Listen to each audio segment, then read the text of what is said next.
Hello and welcome friends, मैं हूं गौरव और स्वागत करता हूं आपका अपने यूट्यूब चैनल बी रोबोको में।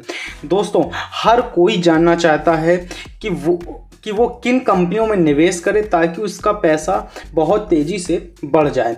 और जैसा कि शेयर मार्केट में कहा जाता है कि हिस्ट्री रिपीट, यानी कि जो पहले हो चुका है उसके वापस से होने की संभावना भी ज़्यादा होती है। ऐसे में आप अगर निवेशक हैं तो आपका ये जानना बहुत ज़्यादा ज़रूरी है कि आखिर कौन सी ऐसी कंपनियां हैं जिनका पूंजीकरण है लगातार ग्रो कर रहा है। ऐसे में आज की इस वीडियो में हम आपको बताने वाले हैं ऐसी 7 कंपनियों के बारे में जिनका बाजार पूंजीकरण सबसे ज़्यादा मात्रा में बढ़ा हुआ है। तो वीडियो के अंत तक बने रहें। चलिए वीडियो को शुरू करते हैं। दोस्तों,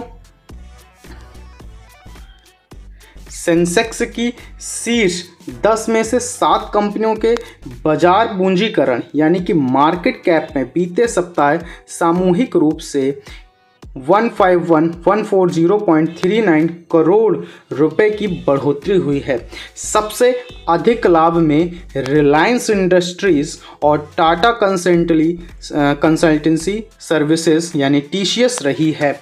समीक्षाधीन सप्ताह में जहां Reliance industry, TCS, Hindustan Unilever, ITC, Infosys, भारतीय स्टेट बैंक यानी कि SBI और भारतीय एयरटेल का बाजार मूल्यांकन बढ़ गया है। तो दोस्तों, ये है वो 7 कंपनियां जिनका बाजार पूंजीकरण सबसे ज़्यादा मात्रा में बढ़ा हुआ है। इनके शेयर में तेज़ी से वृद्धि देखी गई है। वहीं HDFC बैंक, ICICI बैंक और HDFC की बाजार हैसियत घट गई है।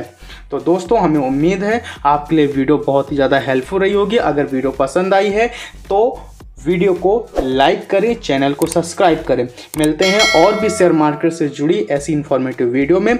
तब तक के लिए नमस्कार।